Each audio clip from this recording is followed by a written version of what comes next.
Okay, we're going to get started in another minute or so. We have people jumping on this particular session.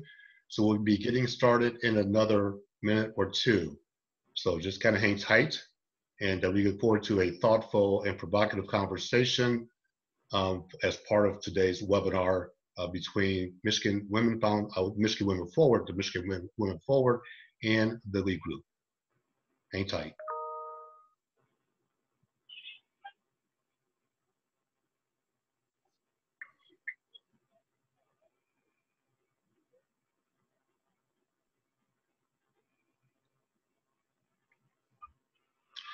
Okay, good afternoon, everyone. And we're going to go ahead and get started. I know that everyone's busy. First of all, I hope you're staying home and staying safe. And we appreciate you taking time out of your busy schedule to join us this afternoon for what's going to be a very thoughtful conversation for the next hour regarding preparing your business, certainly during these challenging times. And we're going to unpack that conversation briefly. Before we do, my name is Mark S. Lee, and I'm the president and CEO of the Lee Group. I also contribute to various media outlets. I have a couple of radio shows here in Detroit. I also contribute to Crane's Detroit Business. In addition to Crane's Detroit Business, I contribute to the Detroit News and other media outlets here in town. I primarily focus on what's happening in the entrepreneurial space here in the great city of Detroit, my hometown.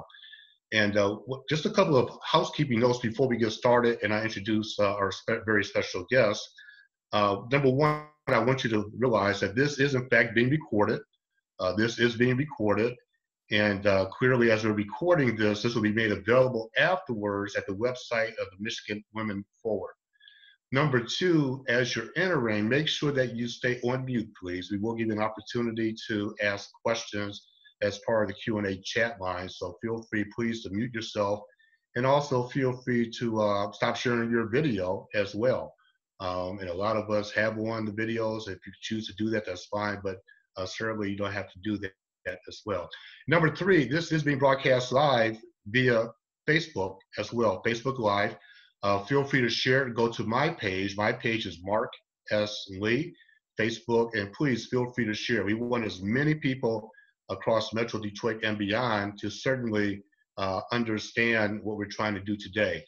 And I am very pleased to be certainly negotiating and navigating this program. A little bit more of a background. I've been doing this for 12 or 13 years. I've been in this space for a long time. But today, this is not about me. This is about you. We want you to sit back and really enjoy this conversation. We know that the last several weeks have been challenging. It's been difficult. We are living in unprecedented times right now. But we also know that this too shall pass. And as you are a business owner, you're an entrepreneur. The question is, what do you do? I've written about it previously, just very recently in the Detroit News. I've written about it in Crane's. What do you do? How do you prepare your business as we're going through these challenging times? Those are the questions that we're going to answer. So a couple of other housekeeping notes is I want you to start putting questions in the chat room. We're not going to take actual live questions. We're going to ask you to put your questions in the chat room. And as we get to the point of open Q&A, which is about 1:30 or 1:35, we will start to select the questions that both Carolyn and Joyce will certainly begin to answer. All right, so all that is the background and the background information that we all need as we get started. So we're going to jump right into it. I have two very special guests, and I want to introduce them. And before I do that, I want to thank you all one more time for taking time out of your busy schedule, because this is one of the things you should be doing as we're getting ready to do business in these challenging times. All right, the very first special guest is Ms. Carolyn Cassin. Carolyn is the president and CEO of Michigan Women Forward. I have known Carolyn for years. They have been a great partner for the Lead Group. They are certainly doing this in conjunction with the Lead Group. She's a phenomenal leader. You may have heard her on radio this morning talking about this particular event. And I also like to introduce Dr. Joyce Suber. And Joyce is the executive director and responsible for entrepreneurial initiatives with Michigan Women Forward, a phenomenal lady who's doing great things here in Detroit. I have nothing but great things to say about the Michigan Women Forward. They are leaders in this city, in Detroit and beyond. So Carolyn and Joyce, thank you both for joining me. I appreciate it. Thank you. Thanks for having us.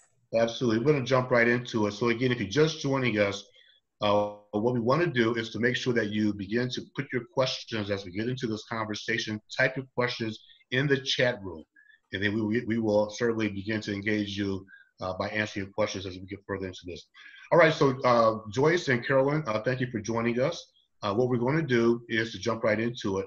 The theme of this topic today really is what should your business be doing? What should you do? We know that we are in unprecedented times with COVID-19. We were doing well up until a month ago, and business was growing and things like that. But let's just start with the very basics. What should businesses be doing right now as we're preparing? And we know that the state of Michigan is going to be reopening, and we're starting to see a slow reopening right now. But talk to the people listening and viewing this afternoon. What should they be doing right now to prepare for that? Carolyn? Well, this last 6 weeks has been devastating for every one of us, right? Personally, the people that we've lost in this community, the people that we care about who've come down with this disease. But the hardest thing for us, I think, who are entrepreneurs and those of us who invest in entrepreneurs, is to figure out how we are going to recover. We may not have gotten the virus, but our businesses are suffering in exactly the same way. I actually happen to think, Mark, that the next 2 weeks are probably the most important weeks of this whole experience. You know, we spent the first few weeks being stunned. We spent the second couple of weeks being afraid. And now we've got to spend the next 2 weeks planning to recover from this virus and this crisis. We have got to get our businesses ready to reopen. They are going to reopen, but it's not going to be the same as what it was. So what I hope we can talk about today is all the steps along the way that you need to do to start analyzing where you've been, where you are today, what happens if you open on May 18th, what happens if you open on June 1st, even if it takes to the end of June. How are you going to survive during those next weeks and months? And then how are you going to reopen your business? And we'll go step by step along that. I just want everybody to understand that if you don't do anything for the next couple of weeks, you'll have to start when you do decide to reopen. You want to be ready. You want to be ready to pull that trigger. Yeah. And again, this is also be broadcast Facebook Live. I'll ask you to share this broadcast with as many people as possible. Joyce, let me go over to you. Same question from your standpoint. What should businesses be doing right now as we are in this pattern? Some people say holding pattern. Some people say, hey, we see the governors beginning to reopen certain sectors of the economy. But as entrepreneurs, as business people, what should people be doing? I believe people should be planning and educating. You need to plan how you're going to reopen. You can't just throw the doors open thinking that things are going to be the same way they were on March 23rd when the governor closed us down, because they are not. You have to know what changes are going to be anticipated. So while we don't like listening to the news, there are components of the news that we need to be very aware of.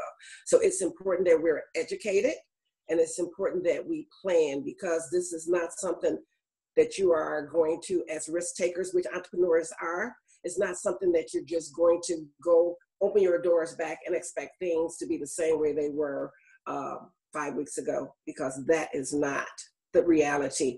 And if nothing else, we have to be honest with ourselves. Yeah, but for the last several weeks, Carolyn, I've been sitting back and I've been panicking. I'm not sure what I should do. Right. The governor's telling us to stay home, and my clients are, they're staying home. So what can I do in terms of my clients? Should I just let them go, or what? How do I keep them? Absolutely not. You should never let your clients go. You should be reaching out to them. You should be asking them how they're doing, because you care about them and you want them to be clients in the future. The most important people you can be talking to besides your friends and family right now are your customers. Who was your customer in the past? And if you don't know their names, you kind of have a sense of who they were. If they're people who, walked in and bought something from you, go back out and start surveying them. Find out what they're thinking. What are they worried about? Are they going to come back to your store? Are they going to come back to your establishment? Are they going to come back and eat your food? Are they going to buy your products? You got to find that out. What are they worried about? I think you should spend, I don't want you to spend the whole next 2 weeks talking to your clients, because I got some other things I want you to do. But one of the things that you got to put on your list is talk to every partner, and I was telling Mark this morning when we were talking about this, I said, Mark is a good example. He goes by what good business men and women do. And, he called me a few weeks ago and he wanted me to do something for him. And I said, Mark, I can't. I'm in a crisis here. I cannot do it. And, did Mark badger me? No. Did he say, well, you got to do it? Joyce and I said, we can't do this. We can't do this now. You got to give us a few weeks to get our clients, make sure they have the relief that they need, make sure we're planning to get them back up and running. And so he called us, 2 weeks later and said, hey, now's the time. Can you fit it in? And we said, absolutely, absolutely you can. That's the kind of thing I want you to do with every single one of your clients is get in touch with them, talk to them, listen to them. Send them a note, send them an email, send them a text, something. Just make sure that they know that you want them back. Yeah, and Joyce, to Carolyn's point, and thank you for sharing that story. So the continued engagement during this time where, business is basically slowed down, to Carolyn's point, now is the time to continue to reach out to your clients, correct? I agree. One of the things Carolyn did say is that you may not know them personally, but this is the time to get to know them personally. People appreciate knowing that you care about them. I remember when, and I'm dating myself a little bit, when I was a sales agent, one of the things that we were trained to do was to know when people's birth dates were, to know when people had a new occurrence that was happening in their life, a new baby and stuff happening, and we would send out cards, we would send it. Well, social media now is the greatest way to reach out to your customers and let them know, I'm thinking about you. I am a high touch person. So when the new year comes in, everybody that I've done business with, they get a new and happy new year, hope things were wonderful, whatever, and then let's catch up soon. That's how you have to be, because you want your old customers to come back. But don't lose sight to the fact that you also got to get new customers. How do you get new customers? You get new customers from the referrals of your old customers who say, I just like that Mark guy. You really should reach out to him and talk to him. He's got a lot of good information to give you. This is a time now because people are getting in their own heads, and it's important that you help them get out of their heads and let them know, I care about you, and you are not just a customer to me. Carolyn, I think it was last week, my days are all mixed up. Carolyn interviewed one of our entrepreneurs who owns a grocery store. And one of the things that that grocery store person said was that she is there to help the customers in that neighborhood. It was important she stayed open because they needed her. People like to know you are there for them when they're needed. So I would say become a high touch person if you are not.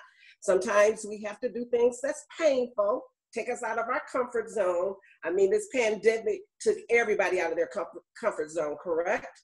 Right. So let's come out of our comfort zone and start reaching out to the people that we want to continue to have a relationship with. Tell them you want their business again. Yeah. And tell them that. Be bold. Say, I want you back. I miss you. I want you back. I need you. I need your input. Tell me ask them how your business is going to change. Yes. One of the things I always ask people is, are you going to, you got to start thinking about how you're going to keep your customers and your employees safe. Those are the two most important things you should be thinking about these next 2 weeks, customers and employees, because the people who work for you, they're you when you're not there, right? The people who are your customers put the money in your pocket. And so ask them, would you come back and eat at my restaurant if I put some shields up that wouldn't obstruct your view of people? Would you come back if you had to wear a mask? And would you come back if I asked everybody to wear gloves? Ask them. You know, use this as a you got a 2-week focus group here. Maybe you have a 4-week. I think restaurants aren't going to be back open again till June 1st. So you got 4 weeks to find out everything you can possibly find out about all your old and your new customers. So yeah. In case you get missed out there and do it. Call them. Yeah, in case you missed it this morning, the governor indicated that restaurants would not be reopening not before the end of the month. So you still got basically the entire month. Today is May 1st. So keep that in mind as well. You make a couple good points here. One is disengagement. Give me just kind of tone a personal example. If I give you an example, couple of things. One is and Carolyn's right. I will reach out to my people, my clients periodically. I don't beat them over the head. But I did reach out to someone yesterday through a very simple text message, and all I said was wellness check. How you doing? And then we had to do a great phone call. I had two significant deals on the table that we were getting ready to sign the deals, and then all of a sudden the pandemic hit, and we had put those on hold. So here's the conversation I had with them yesterday. Essentially, was, hey, I'm just calling to check on you. I'm not even calling to ask you about business. But you know what they did is they redirected the conversation to me and said, Mark, it's okay. We're going to do this. Just let things settle down. And they appreciated the fact that I was able to reach out to them and just check on them. Something as simple as a phone call, a text message, an email to let them know, hey, we're in this together. You know, I'm not going to abandon you. We have a relationship, right? And so Joyce and Carolyn, earlier you talked about money, and let's kind of hone in on the money component. We know that the PPP, the Payment Protection Plan, is being exhausted again. There are other programs out there through the SBA. There are loans and grants. So people on this call, on this video chat, might be saying, hey, you know, I only have so much money for another month. Talk to me about my financials. Talk to me about the revenue sources that might be out there, whether it's a grant or a loan, what you might be offering to help people make it through the next month, the next couple months. Carolyn?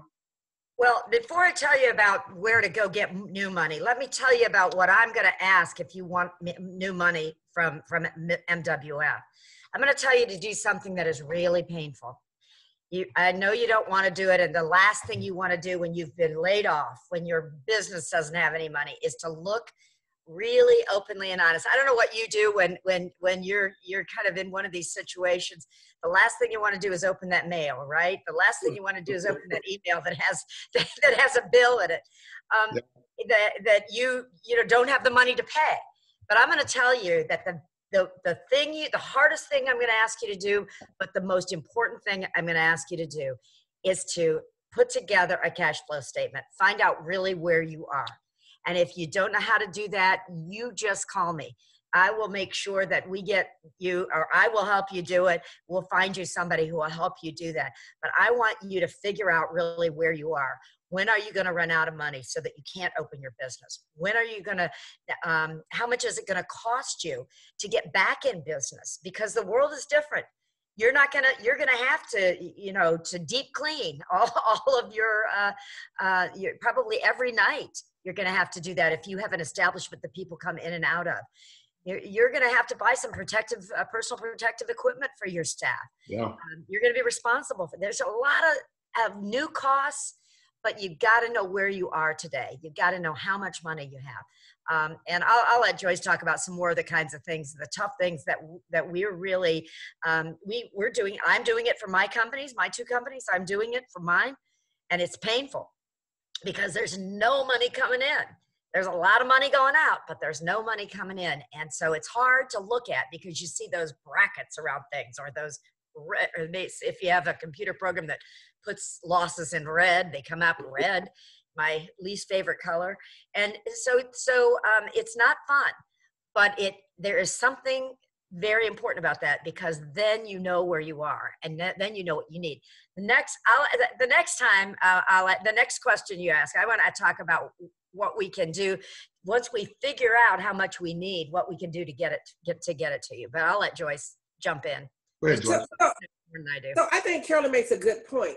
So this goes back to you being an entrepreneur, a risk taker, a person of knowledge. I think it's important that we know that one of the things that we do in school is we develop a SWOT, which is called the Strength, Weaknesses, Opportunities, and Threats. First of all, before you do your cash flow, you need to know what your weaknesses were in the first place, because they're going to be very glaring now. So if you have been a poor money manager, then that's going to become very, very glaring when you look at your cash flow. It's important, again, for you to prepare, but you need to prepare from a position of knowing what you need to prepare for. So you need to identify what was strength, what worked for you, what you believe will continue working. What is your weakness, especially when it relates to money? Carolyn talked about it will be June 1st before you can open if you're a restaurant. What if you're a nail person? What if you got all of these people now? How do you manage the fact that women have went for 6 weeks without getting our nails and things done? Can you handle the capacity? What do you believe your capacity will be? I think that's very, very important for you as well. How do you do that?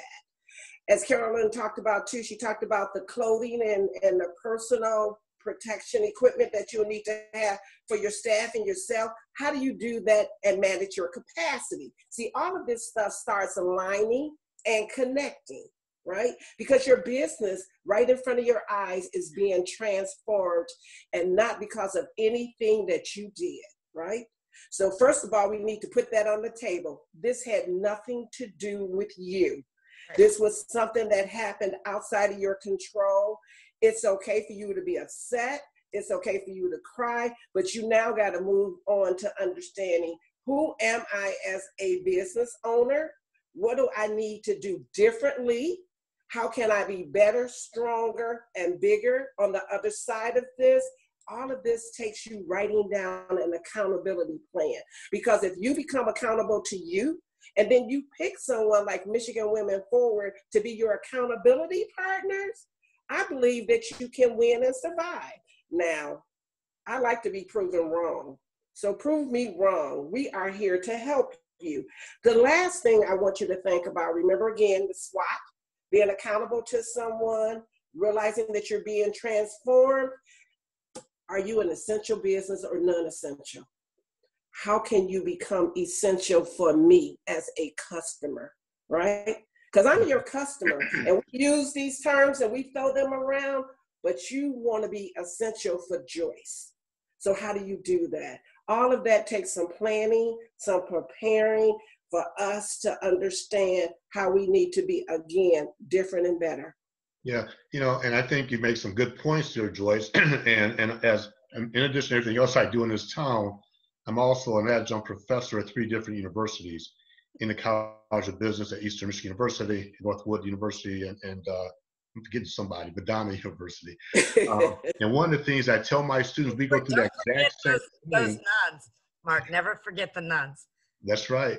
And one of the things that we tell our students, though, is exactly what you just said, is to go through that SWOT analysis.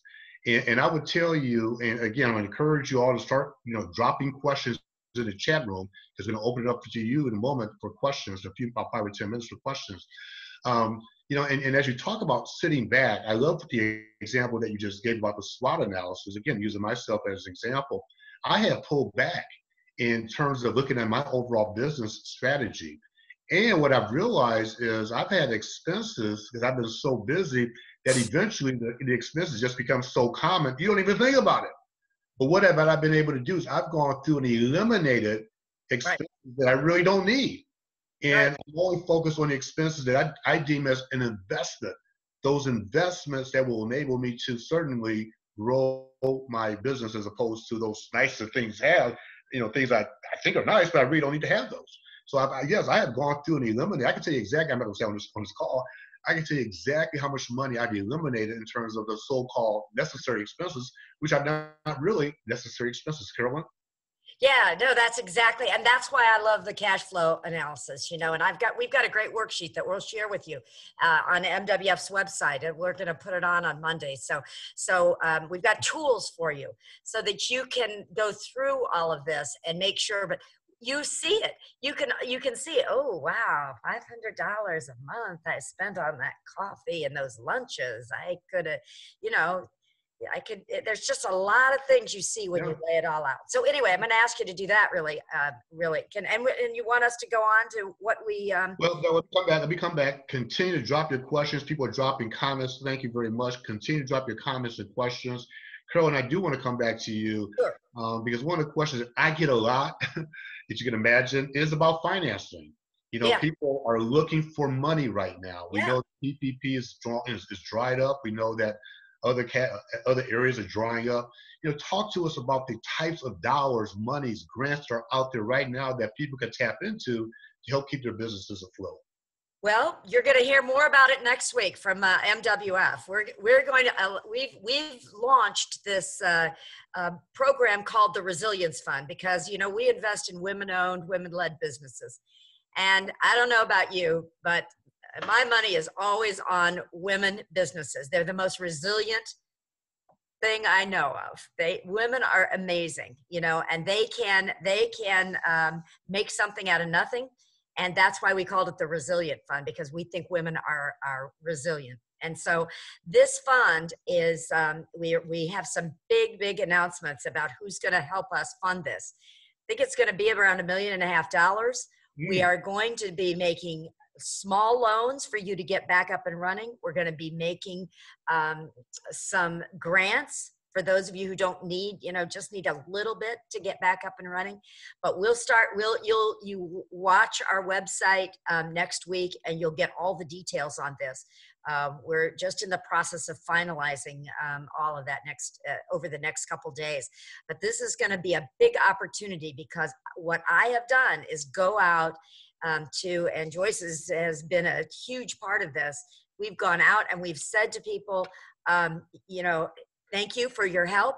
They've been wonderful about giving our loan clients relief from having to pay their loans, some over the next 3 months and some over the next 6 months, believe it or not.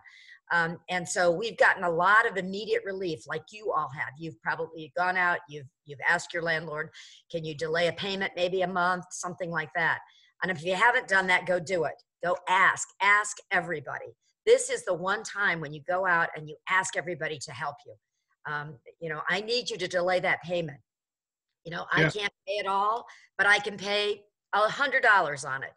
I'll get you the rest. I'm going to go back up in business, and you take your little cash flow and you take your recovery plan that you'll get off of our website next week. And you're going to say, you see, I got it all written down. Here's when I can pay you. It's really powerful. It's a powerful tool. So those are the kind of things that, and then you'll come back to us with a piece of paper that says, this is what will get me back up and running. It can be electronic too. We like it. Yeah, and I love what you're saying. Joyce, a lot of times, Joyce, we think of financing, which has been with the PPP, for example, and other programs. We think about the traditional lenders and going to a traditional lender. But to Carolyn's point, there are other forms of non-traditional financing out there that people should certainly research and are certainly made available to them. And Carolyn highlighted a couple of those. From your perspective, talk to those, again, paying attention about the non-traditional financing that's out there, and why it's important to them to explore those options or avenues as well. So we are a non-traditional financer in the microloan ecosystem. And what that means is that we understand that life, not just the pandemic, but even before that, may have affected some of us in ways that were, not as positive as we'd like. So we don't have the 700 credit scores. We don't have collateral to give people. We don't have anything as far as skin to put in the game. Mm-hmm. And so that's when you come to a non-traditional lender like Michigan Women Forward, because we understand that has happened in your life. But we're going to sit at the table with you and make sure that our loan is the right product for you. Because Carolyn and I understand that there is money out there, and anyone that's in Detroit know that there's a lot of lenders out there. All money isn't good money. And that's why that cash flow analysis is so critical because it will let you see if you can afford to take on another loan. Right. Can you make those payments of another loan? That's why you do the cash flow analysis.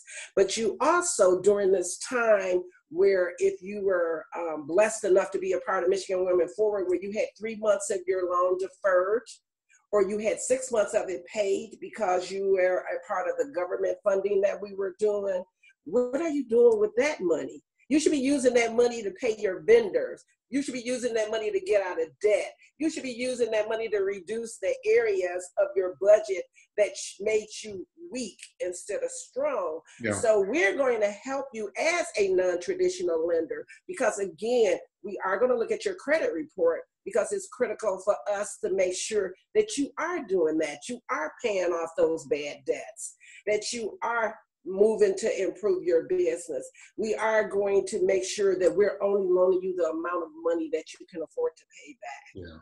Yeah. We are a lender that loans between $1,000 to $50,000. That's a lot of money. And a lot of money can get you in a lot of trouble. So that's the reality. A lot of money can get you in a lot of trouble. So we want to make sure that we're helping you budget to your cash flow and that we are giving you the ability to compete, because we want you to compete out here, because although the pandemic changed your life, you still have some competition out there. Trust that.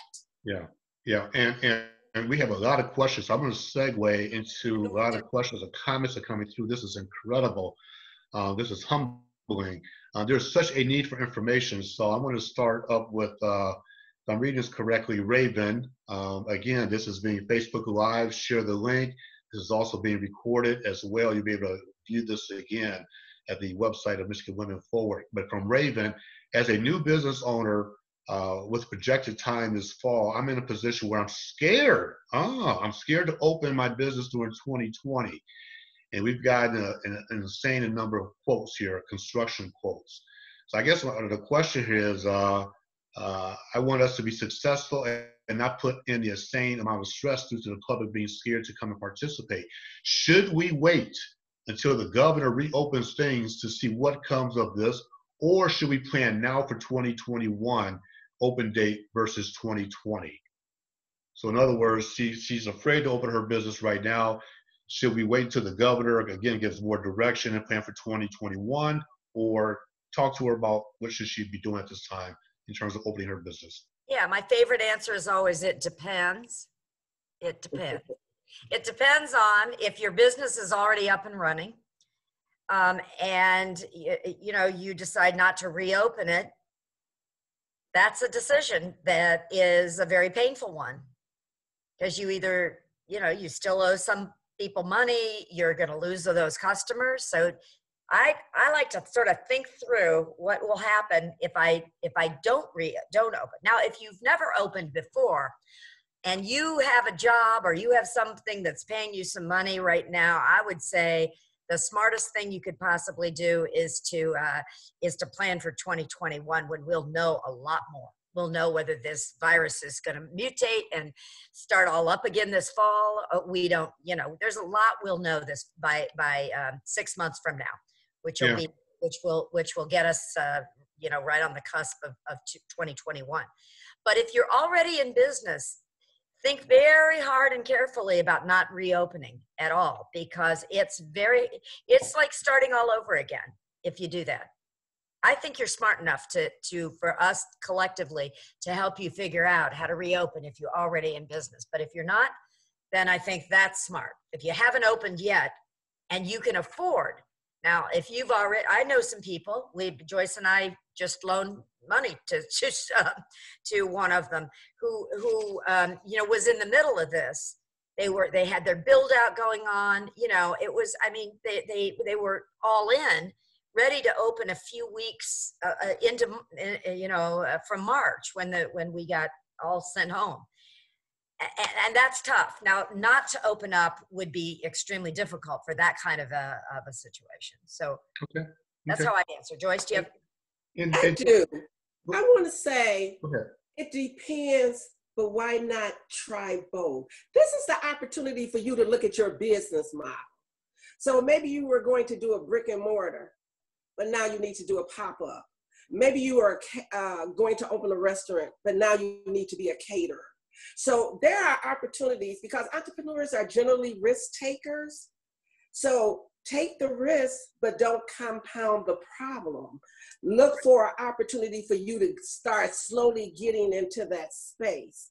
I wouldn't say, I'm like Carolyn, it depends, but that depends, again, goes back into you knowing who you are as a business, determining how you can maintain your budget and compete without compromising yourself, and to know if your business is essential enough for the customer base that you're going after. Because we use the words essential and non-essential at that time and space when we were talking about the pandemic, but those should have always been words that were in your vocabulary. Was your business essential or non-essential? We got questions are rolling in fast here. Roll on.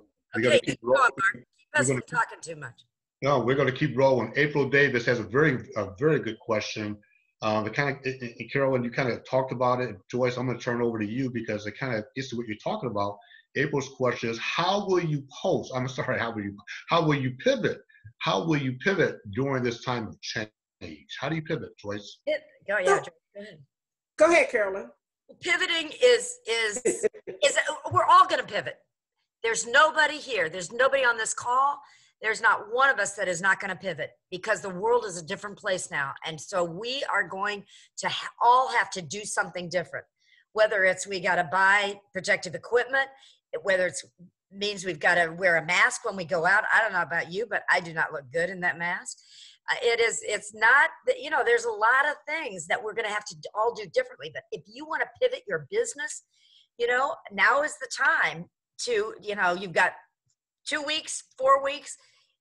A lot of great business have been launched in that period of time. So sit down, think it through with us, think it through with a trusted advisor, somebody you know has good business acumen, and come up with what could I do with this business that would become, as Joyce says, an essential business. So I'm going to jump on there and talk about pivoting, right? So pivoting means to me, so you have to decide what it means to you, changing. How can you change smallly? You have to do it incrementally. You can't just make a huge jump.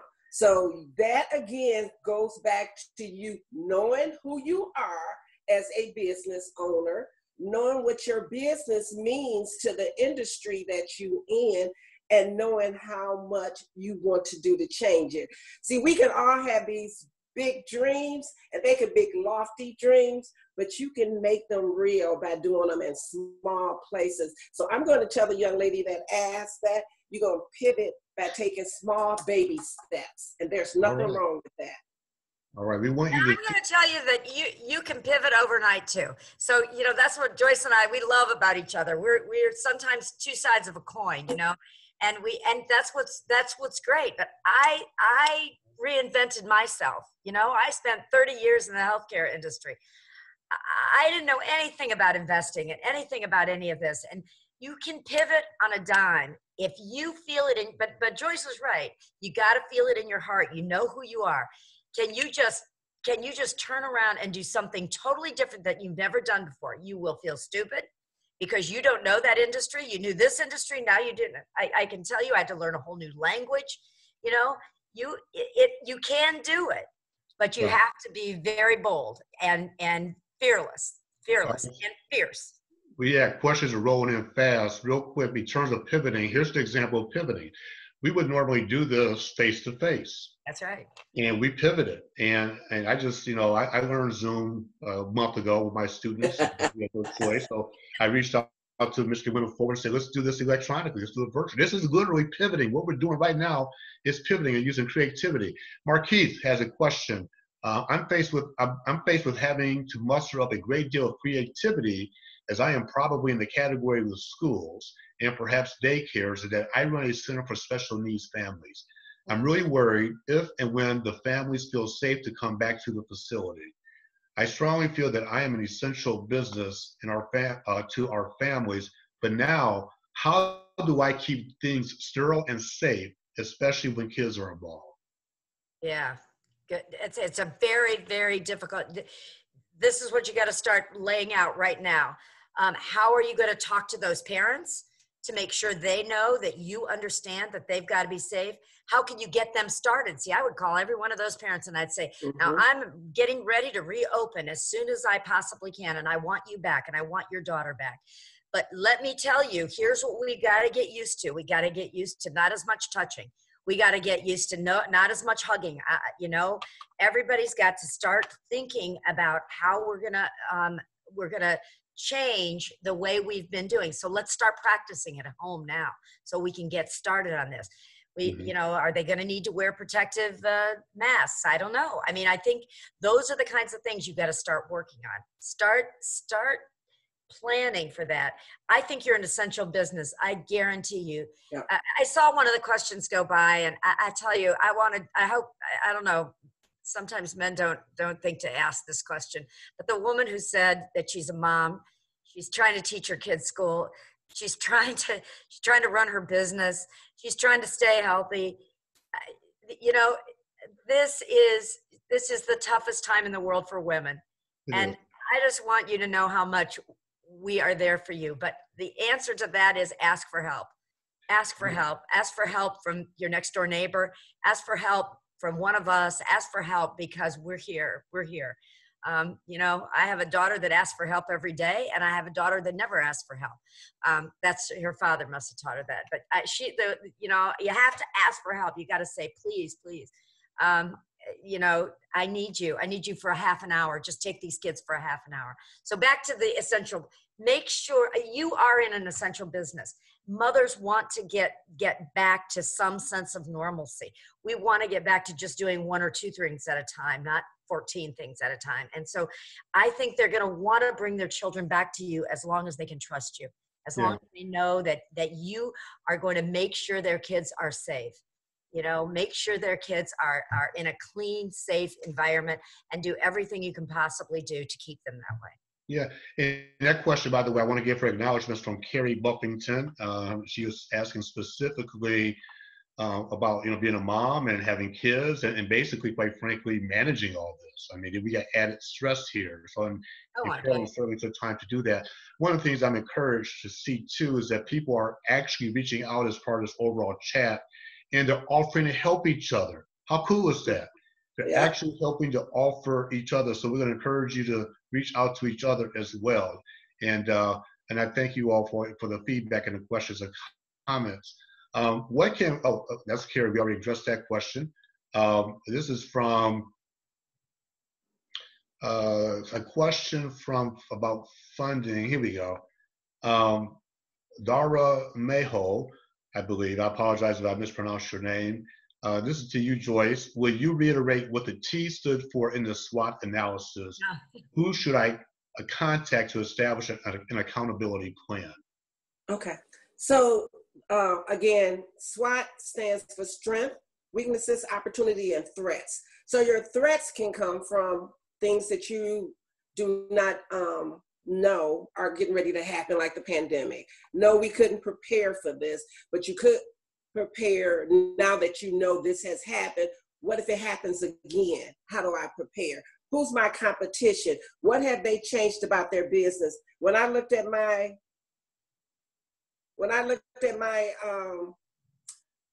that was funny because something just jumped up on my screen. When I looked at my competition a year ago, it was this person, this person, this person. Now the pandemic has created opportunities for other people to come into our space. They are now your new threats because the pandemic created an entry, right? An entry opportunity for new competition to come in. So there's always threats to your business. So that's what the T stood for. What's threatening your business? Who's your competition? And how do you keep them stabilized? You know what, none of us could have done anything to prepare for this, really, right? We couldn't have. But there is one thing that I think about every single day that I could have done to prepare, and that's to have more cash in the bank. Yeah, yeah.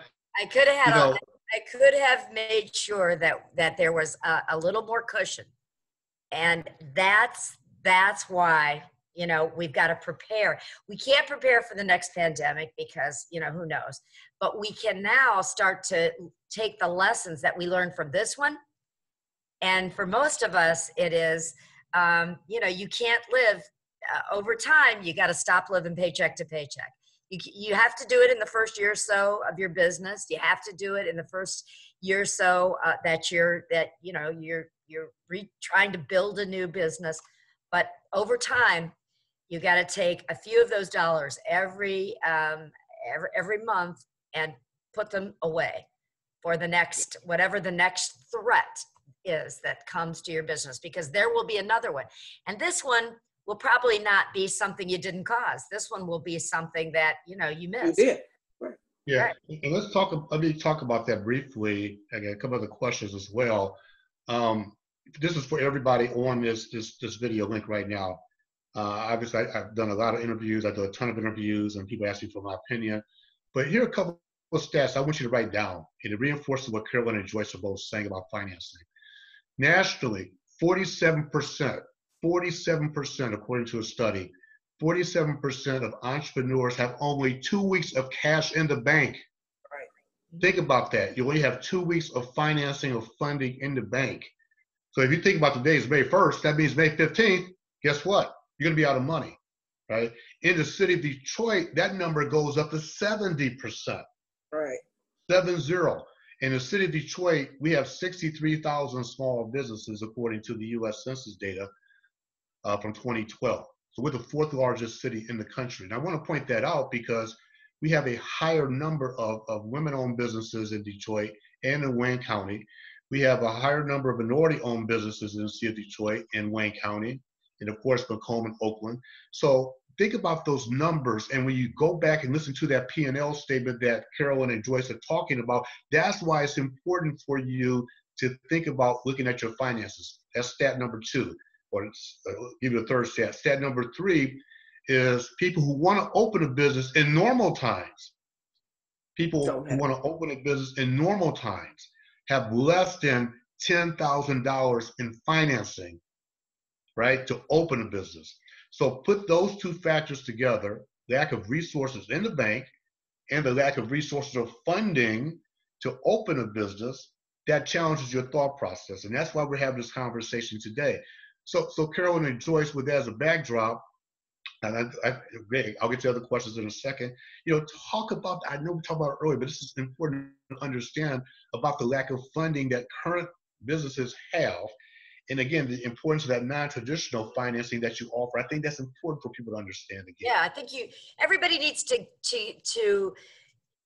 have a relationship with a traditional, if you can have a traditional relationship with a bank or traditional fund or a credit union, you should have one. And now's a good time to do it. Believe me. Now's a good time to create a new relationship. If your bank hasn't helped you get the PPP or hasn't been there for you, now's the time to find one that will, because there are a lot of people reaching out to us. And find a relationship with a non-traditional lender too, because it is going to be very hard I think, to get banks' attention now. They're going through, I don't know about you, but it's been hard to get some banks' attention. But some of the banks, there's a qualitative difference between them. Whether they're national banks or regional banks or local banks, you have to act and feel like a local bank, and they have to know you as a customer. So please, really reach out to those, to your find a traditional lender, and then find a non-traditional lender that you can be, that will help you through these tough times, because they're going to happen again, and we all are going to need somebody that we can count on. Yeah. And I think you make a good point there is building relationships. Business is about doing relationship building. It's having relationships. So certainly having relationships with a banker or a traditional lender, or in this case, a non-traditional financing organization, is very important. And I think I might get the name wrong. Ellie Walker. This gets to about pivoting and changing. So Joyce, I'll turn this over to you. I was hoping to open a brick and mortar in 2020, but my plans have changed. I now have to take my product online. I now need to put more money into marketing, branding, and social media. Are there loans or grants available for those specific areas? And he or she has no employees. Yes. So when you go to our website, one of the things that we do have out there is opening a business. When you do the pull down links, you'll see the entrepreneurial initiative, and it says the type of business we loan to and the type of money that you can ask for. Marketing and social media has always been a line item that we're happy to lend you money for.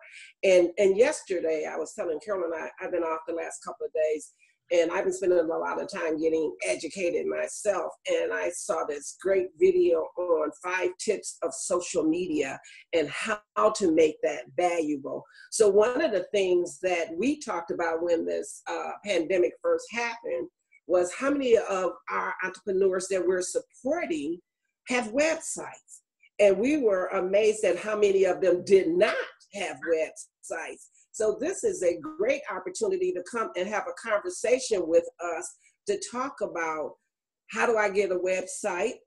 Who do you know? How much money can you loan me? What that website should look like? Because that's what we are about. We're not just a lender of funds.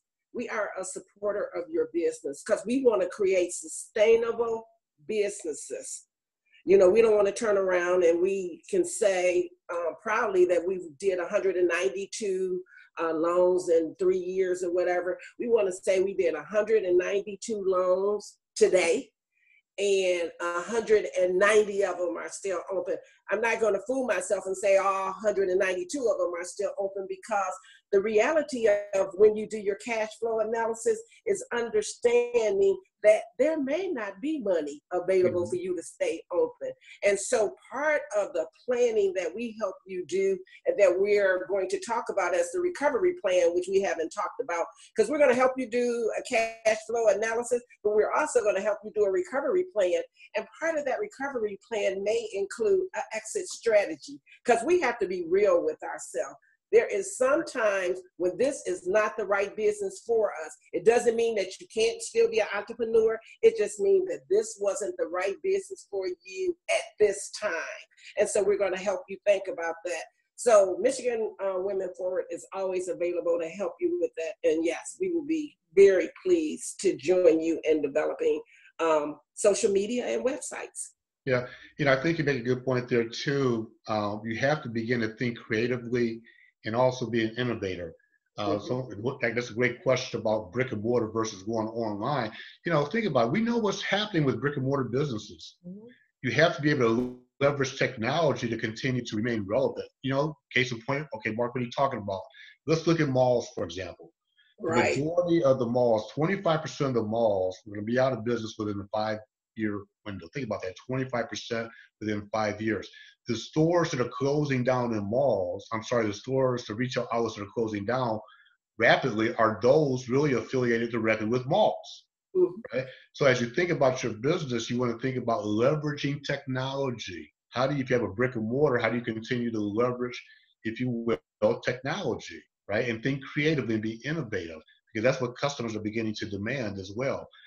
Carolyn, I want to come back over to you, a question from Tracy. And we have probably about 5 minutes remaining. Will this financing be used, and I'm assuming the financing from Michigan Women Forward, will this financing be used to help fulfill purchase orders to complete a contract? It could. It's possible.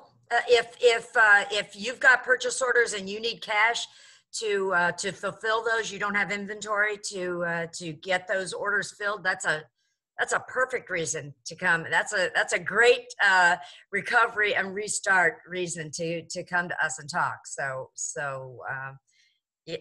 Why not? Okay.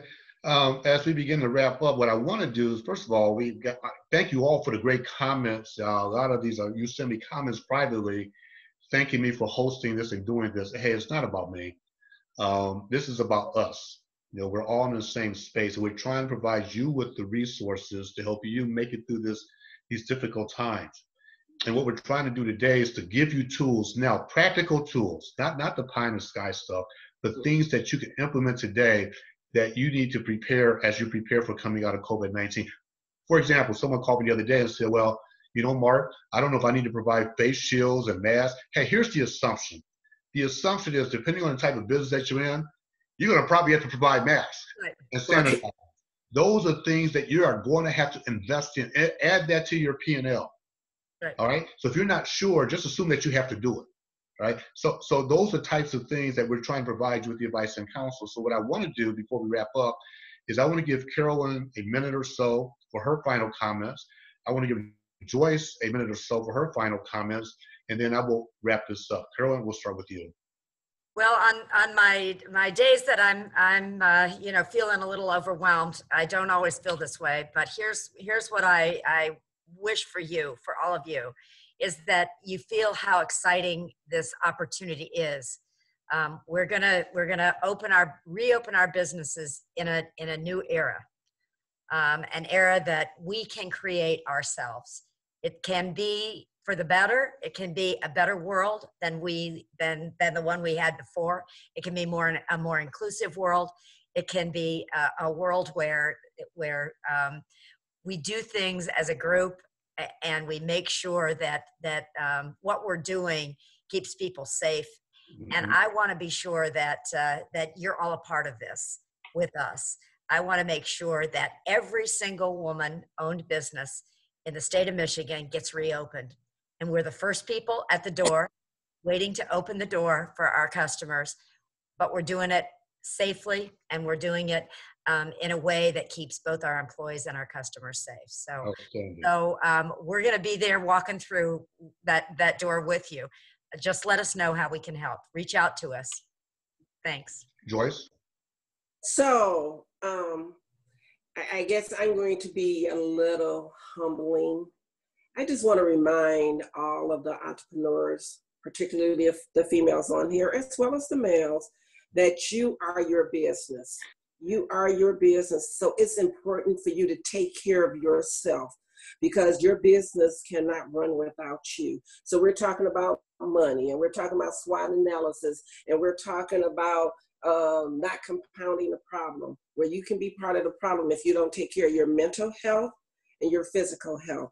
So I just want to remind you again, you are your business. Take care of yourself. Outstanding. Well, and before we go, what is the website, Carolyn, that people can go to? MWF.org. Okay.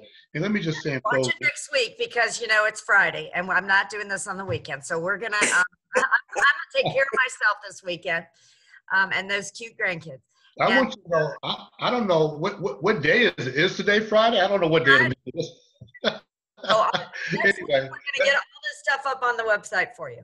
All right. Let me say this in closing. I want to thank Carolyn, Cassin, and Joyce Suber for their insights and feedback, and really providing you with advice and counsel.